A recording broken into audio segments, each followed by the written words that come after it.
Buenas tardes, profesora Marichuy. Hoy vamos a presentarle la extremidad del brazo. Vamos a explorar su estructura, abarcando desde los huesos y articulaciones que lo conforman y su movilidad.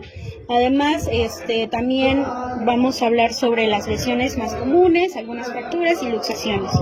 Bueno, dando paso a esta exposición, pues el primer hueso del que les voy a hablar es el húmero, que es el más largo del brazo, se extiende desde el hombro hasta el codo. Se articula con la escápula en la parte superior y con el radio y el cúbito en la parte inferior. Su función principal es permitir el movimiento del brazo y servir como punto de inserción para varios músculos. El segundo es el radio, que es uno de los dos huesos del antebrazo. Se ubica en el lado del pulgar y se articula con el cúbito y el húmero, permitiendo movimientos como la pronación y supinación, es decir, girar la palma de la mano hacia arriba o hacia abajo. Y el último es el cúbito, que es uno de los huesos es uno del hueso del antebrazo situado en el lado del meñique. Es más largo que el radio y forma la prominencia del codo junto con el radio. Permite la flexión y extensión del antebrazo. Ahora seguimos con los huesos de la mano y muñeca. El primero del que vamos a hablar son los huesos del carpo, carpianos. Estos son un conjunto de 8 huesos pequeños dispuestos en 2 filas en la muñeca. Permiten la movilidad y flexibilidad de la mano y se dividen en fila proximal, que están los escafoides, semilunar, piramidal y pisiforme. En la segunda fila tenemos la fila distal, que son el trapecio, trapezoide, hueso grande y ganchoso. Después tenemos los metacarpianos. Son 5 huesos largos que forman la base de la palma de la mano, conectan los huesos carpianos con las falanges y permiten movimientos esenciales como la sujeción y el agarre. El tercero y último son las falanges. Son los huesos que conforman los dedos y se dividen en falange proximal, media y distal. El primero se une con el metacarpiano, el segundo está presente en todos los dedos excepto el pulgar y el tercero en la punta de los dedos. Bueno, el segundo punto a tratar son las articulaciones del brazo, específicamente los tipos y funciones. Las articulaciones del brazo permiten el movimiento y la conexión entre los huesos, y las principales son articulación del hombro o glenohumeral. Es de tipo esferoidea o hemartrosis y permite gran movilidad como levantar el brazo, girarlo, moverlo hacia los lados o hacia el cuerpo. En segundo tenemos a la articulación del codo, que es de tipo troclear o ginglimo. Permiten la flexión y extensión de los antebrazos, como cuando doblamos el brazo o también cuando los estiramos. En tercero tenemos la articulación radiocubital, proximal y distal. Es de tipo trocoide y pivotante. Y permite la pronación y supinación, es decir, girar la palma de la mano hacia arriba o hacia abajo. Y en cuarto lugar tenemos la articulación de la muñeca y de la mano. Tiene varios tipos como la condilea, silla de montar y planas. Músculos del antebrazo y mano. También contiene Como primero tenemos la esférica, brachiorradial. El pivote.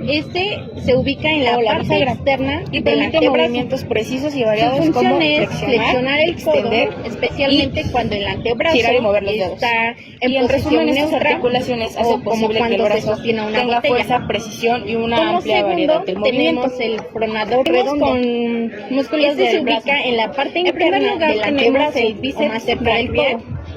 Se ubica en la parte frontal del antebrazo hacia adentro. Su función es Como flexiona el codo y gira la palma hacia abajo. Es el músculo que más de la mano asocia con mostrar fuerza.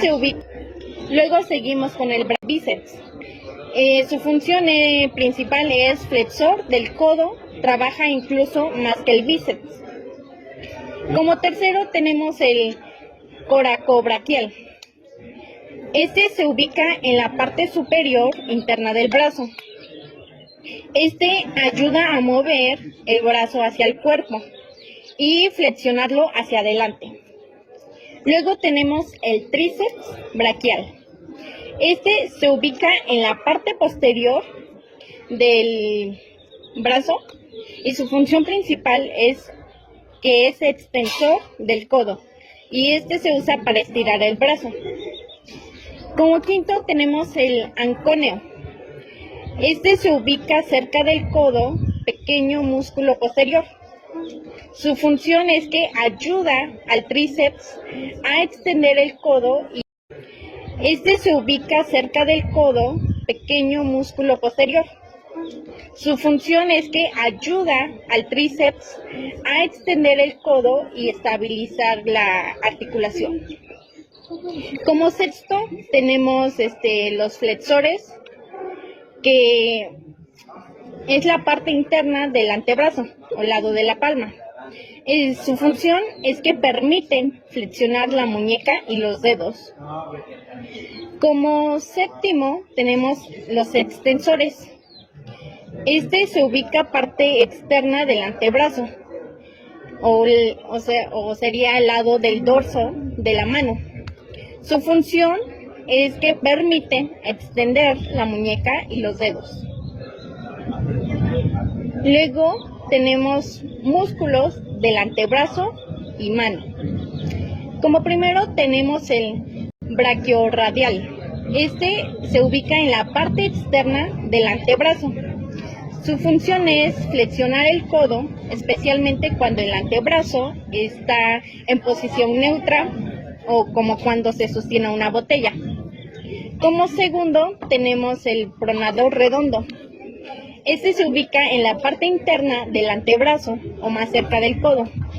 Su función es girar el antebrazo hacia adentro, como cuando giras la palma hacia abajo. Extensores de la mano y dedos. Este se ubica cerca del codo, pequeño músculo posterior. Su función es que ayuda al tríceps a extender el codo y estabilizar la articulación.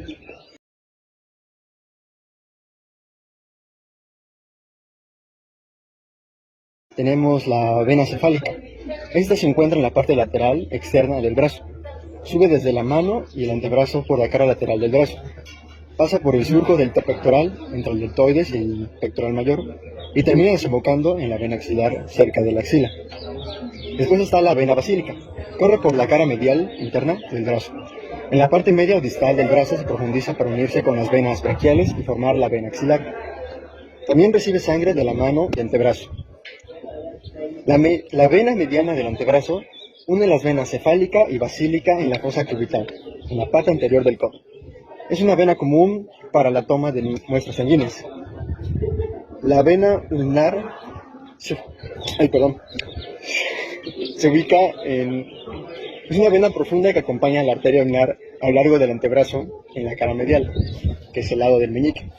Su función es recoger la sangre venosa del lado medial y anterior del antebrazo, incluyendo la mano, y la lleva hacia arriba para unirse con la vena radial. Ahora, en cuanto a los nervios, tenemos el nervio musculocutáneo, cuyo origen está en el plexo braquial C5 y C7. AC7. Su trayecto es perforar el músculo coracobraquial, que luego sigue entre el bíceps braquial y el braquial. Su función motora es inerva los músculos del compartimento anterior del brazo, que serían los bíceps, el braquial y el coracobraquial. Su función sensitiva es terminar como nervio cutáneo lateral del antebrazo, que da sensibilidad a la piel lateral del antebrazo. En cuanto al nervio mediano, su origen es plexobraquial. Su trayecto pasa por la fosa cubital, desciende por la parte media del antebrazo y pasa por el túnel carpiano hacia la mano. Su función motora inerva la mayoría de los músculos flexores del antebrazo y algunos músculos intrínsecos de la mano. En su función sensitiva es la de piel de la palma lateral y dedos del pulgar, índice medio y mitad lateral del anular. En cuanto al nervio cubital, su origen es el plexo braquial C5 a T1. Corre por la parte medial del brazo, pasa por detrás del epicóndilo medial del húmero, por el codo del hueso, Sigue por el antebrazo y entra a la mano por el canal de Guyon. Su función motora es inerva músculos flexores profundos del antebrazo, parte medial y la mayoría de los músculos intrínsecos de la mano, excepto los inervados por el mediano. Su función sensitiva es piel del dedo meñique y mitad medial del dedo anular. En cuanto al nervio radial, su origen se da en el plexo braquial, C5-T1, pasa por la parte posterior del brazo, es en el surco radial del húmero. Luego se divide en ramas profunda y superficiales del antebrazo. Su función motora es inerva los músculos extensores del brazo y antebrazo. Su función sensitiva es la de piel de la cara posterior del brazo, antebrazo y dorso de la mano, especialmente de la parte lateral. Finalmente, el nervio ulnar baja por el brazo inicialmente en la cara medial del brazo junto a la arteria braquial. Pasa por detrás del epicóndilo medial del húmero, en el surco del nervio cubital, donde es muy superficial y puede causar una sensación de hormigueo si te golpeas. Si uno has golpeado ahí, a veces, también conocido como golpe en el codo. Entra en el antebrazo, pasando entre los músculos flexor, carpi ulnaris y flexor digitorum profundus. Continúa hacia la mano por el canal de Guyon entre el pisiforme y el gancho ganchoso. Como último tema tenemos las lesiones. Empezamos con las fracturas. Son rupturas de un hueso, como podría ser el húmero, radio o cúbito. Este es muy común en caídas con el brazo extendido. Luego tenemos las luxaciones. Estas son cuando los huesos se separan en una articulación. Este suele causar dolor intenso y deformidad. Vamos con las dislocaciones. Estas es lo mismo que una luxación. Sería como un sinónimo. El término se usa más de forma general, pero significa lo mismo que luxación. Luego tenemos las tendinitis. Esas son inflamación de los tendones, que son los que unen músculo y hueso. Este es muy común por movimientos repetitivos o sobrecarga. Como último, tenemos quemaduras. Estas son lesiones provocadas por calor, sustancias químicas o electricidad. Estas pueden afectar desde solo la piel hasta tejidos más profundos. Gracias.